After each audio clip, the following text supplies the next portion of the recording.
Hi friends, అందరికీ నమస్కారం అండి. ఈ రోజు వీడియోలో వసంత నవరాత్రి ఉత్సవాలు మా ఊర్లో ఎలా జరిగాయో చూసేద్దాం.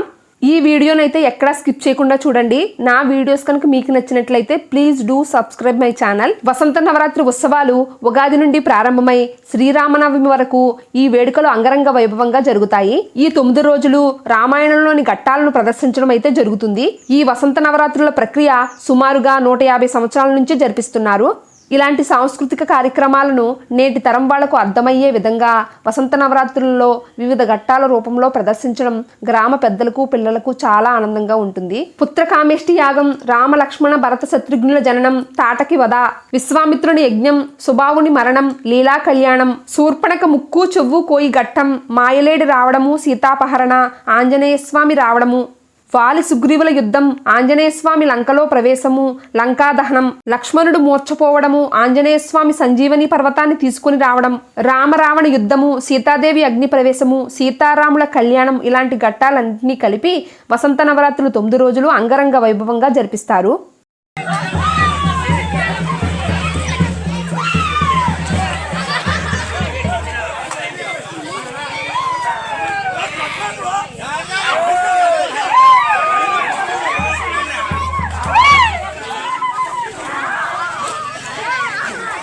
కాబట్టి వెంటనే సంహరించండి, లేకపోతే మనందరినీ కూడా మింగేస్తుంది.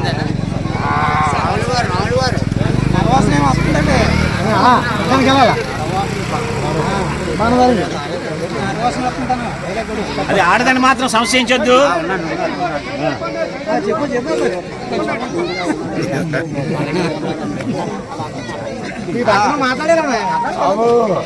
ఈ బట్ట పీనికో నాకు వద్దు, ఈ రాముడు బాగున్నాడు.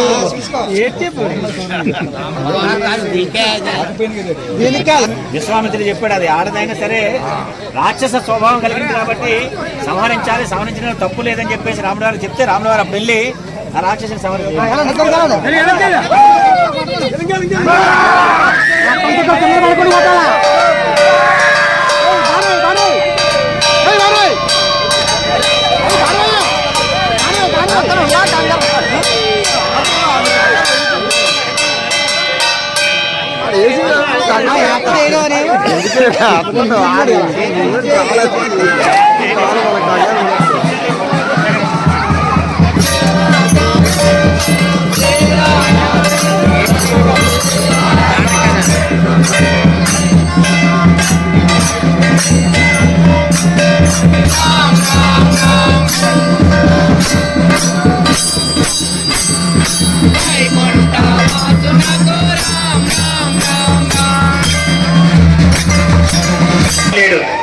అటువంటి మారీచుడు తన సోదరుడు సుబాహుడు, ఈ మారీచుడు సుబాహుడు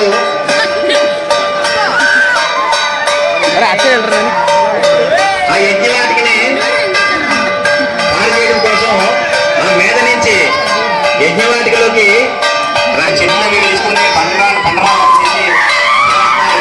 మారీచు సుబాహుడు.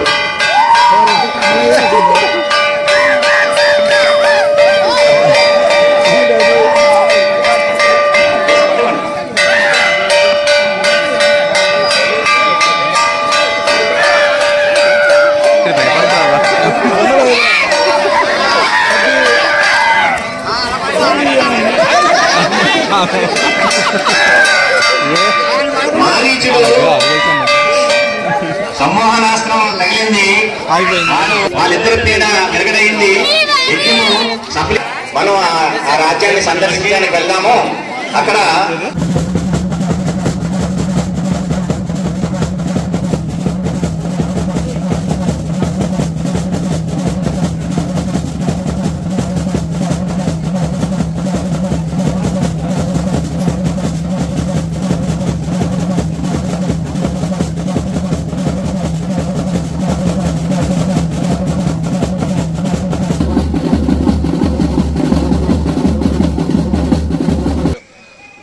దశరథ మహారాజు రాముల వారికి పట్టాభిషేకం చేయాలని నిర్ణయం చేసి వశిష్ఠుల వారిని ముహూర్తం పెట్టమన్నారు. ముహూర్తం నిర్ణయించారు.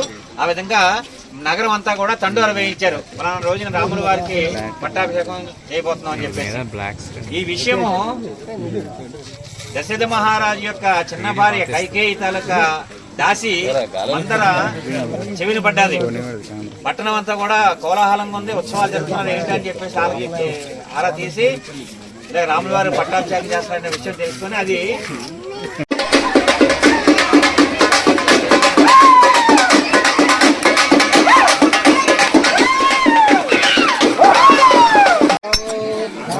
శ్రీరామచంద్ర ఎంత చక్కని వాడవు, శ్రీరామచంద్ర ఎంత చక్కని వాడవు, శ్రీరామచంద్ర ఎంత చక్కని వాడవు, శ్రీరామచంద్ర ఎంత చక్కని వాడవు, శ్రీరామచంద్ర ఎంత చక్కని వాడవు, శ్రీరామచంద్ర ఎంత చక్కని వాడవు, అక్కదానము చూడా సుఖాలరాయుని, అక్కదానము చూడా సుఖాలరాయుని.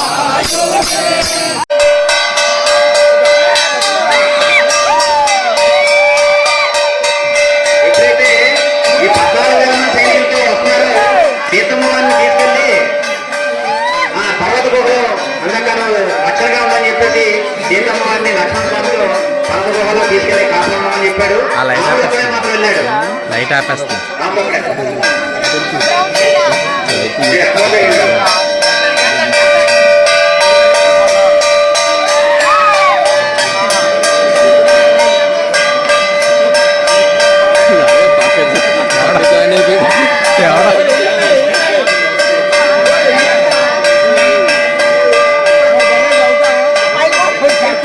పడిపోరా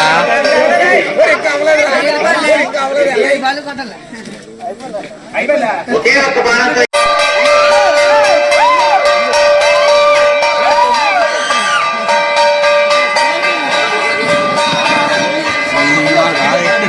ఎవడరా ఎవడా రాజేడు అల్లదిగో ప్రాణనాథలేడి చూడుమా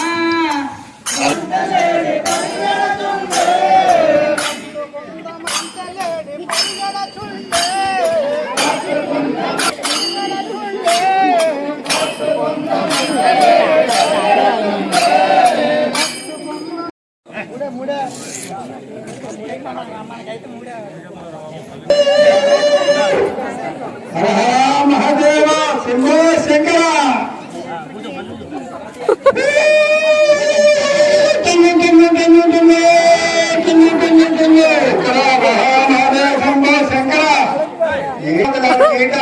కాలిపోతానా మధ్యగా ఆజ్ఞ అంటే అడగమ్మా మరి వెళ్ళిపోతాం తిరిగి మా గురువు గారు ఆజ్ఞాలి ఇది మా మరిది గారి ఆజ్ఞ. మరి ఏం చేస్తారో ఇది మా మరిది గారి గీసిన గీతలు దాటి రాగలరు. మరి అయితే మీ తెగిలిపోయిందా పట్టం సరే మేము తిరిగి వెళ్ళిపోతాం. అదే సరే ఇదిగో పట్టణం అయితే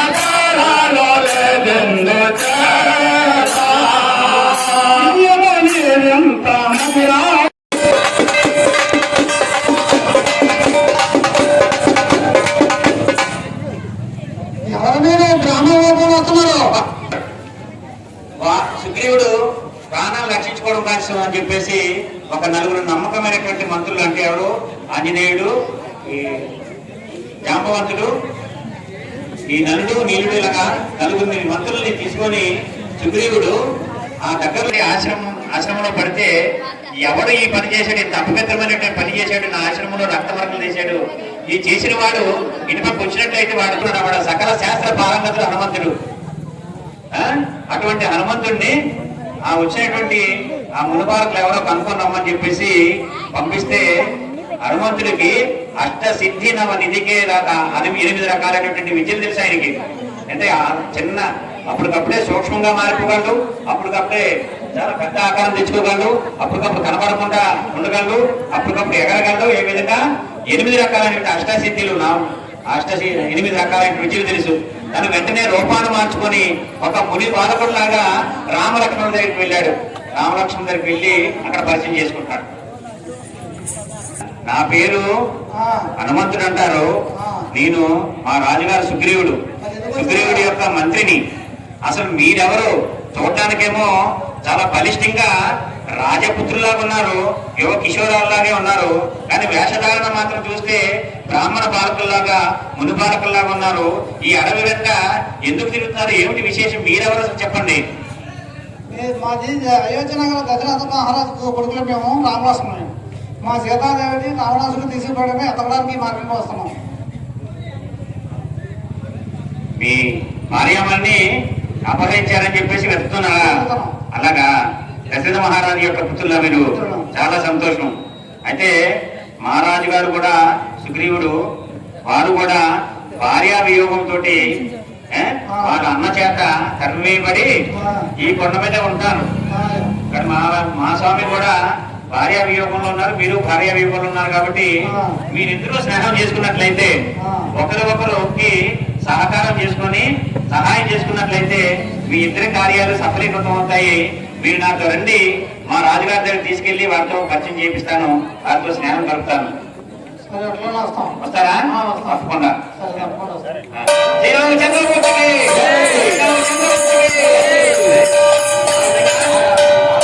దగ్గరికి ఋషిముఖ పర్వతం దగ్గర తీసుకొని వెళ్తాడు ఆంజనేయుడు.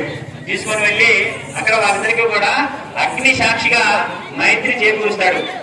అగ్ని సాక్షిగా మైత్రి చేకూర్చిన తర్వాత ఇద్దరు కూడా ఒకరికొకరు సహాయం చేసుకోవాలని చెప్పేసి ప్రామిసులు అంటే వాగ్దానాలు తీసుకుంటారు. అయితే సుగ్రీవుడు అంటాడు, వాగ్దానం అయిన ఇచ్చేశారు కానీ మా అన్న వాలి చాలా బలవంతుడండి, వాలిని ఎవరు కూడా సంహరించలేరు. వాడికి ఇంద్రుడు ఒక వరమాలు ఇచ్చాడు. ఆ వరమాలు వేసుకొని కానీ వారు యుద్ధానికి వచ్చినట్లయితే యుద్ధం చేసేటువంటి శత్రువు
వాలి చేతిలో చావు దెబ్బ తిని గుర్తుకోగారు.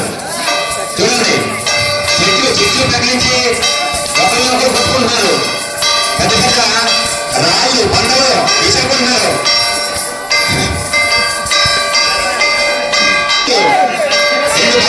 ఎరువులు పట్టాలకుంటే అలగొన్నారట. ఆ యుద్ధాన్ని కూడా చూసి ఏ ఇద్దరు అనుభవం ఇలా కొట్టుకున్నారని చెప్పేసి అందరూ చూస్తున్నారు. అప్పుడు రాముడు గారు చెట్టు చాటు నుండి ఎక్కడ అవకాశం వస్తుందని చెప్పి చూస్తున్నారు.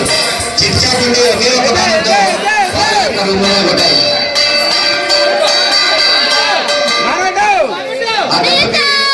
వాలి కింద పడిపోయాడు, ఎందుకంటే రాముడు చెట్టు చాటు నుండి కొట్టాడు.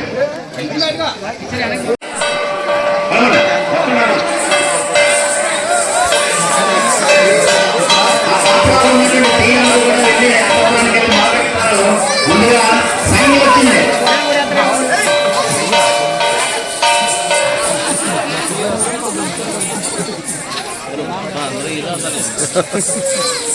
ఆ 80,000 మంది సైన్యాన్ని కూడా పూర్తిగా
వెళ్తానే బాగానే బాగానే వెళ్తుంది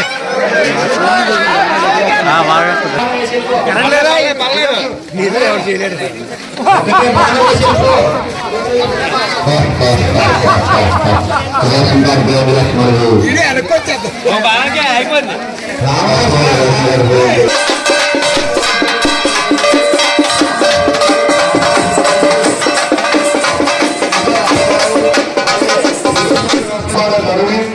అలాగే వాళ్ళు కూడా వాళ్ళ రాష్ట్రానికి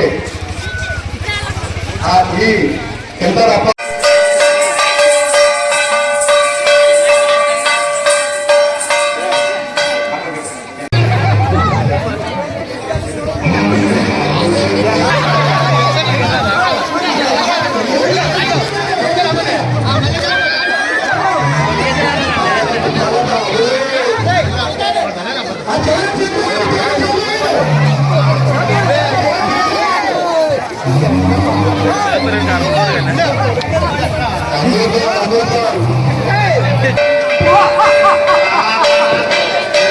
ఏమి చేసే సార్ ఉంటే నిలుపుతుంది సార్ లేకపోతే ఏమన్నా అమ్మాయి అయిపోవాలా ఇదే నాకు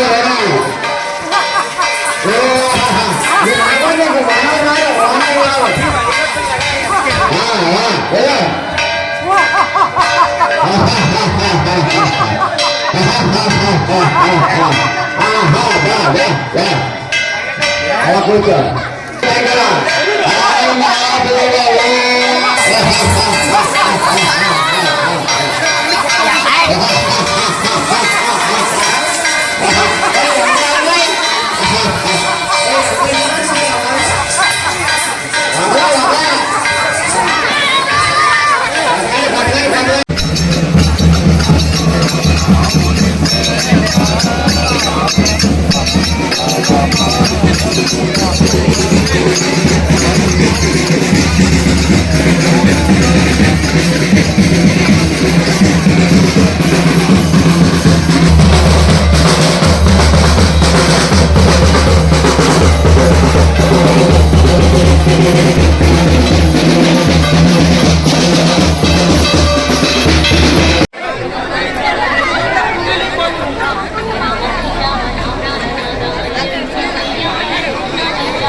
स्वाहा ओम सत्युसा इन्द्रवरेण्यं पठो देवस्य धीमहि यो यो प्रचोदयात् माभो ज्योतिषोमृतं ब्रह्म भूर्भुवस्सुः भानुवासरे भानुरम्यां भानुवासरे भानुवासरे पुनर्वसु रक्षते शुभरक्षते शुभवक्र भवायुनामधेयस्य नारदानवक्र भवस्य वीरभद्रसां सन्माक्षी सौभाग्य भवति सुरस्य श्री लक्ष्मी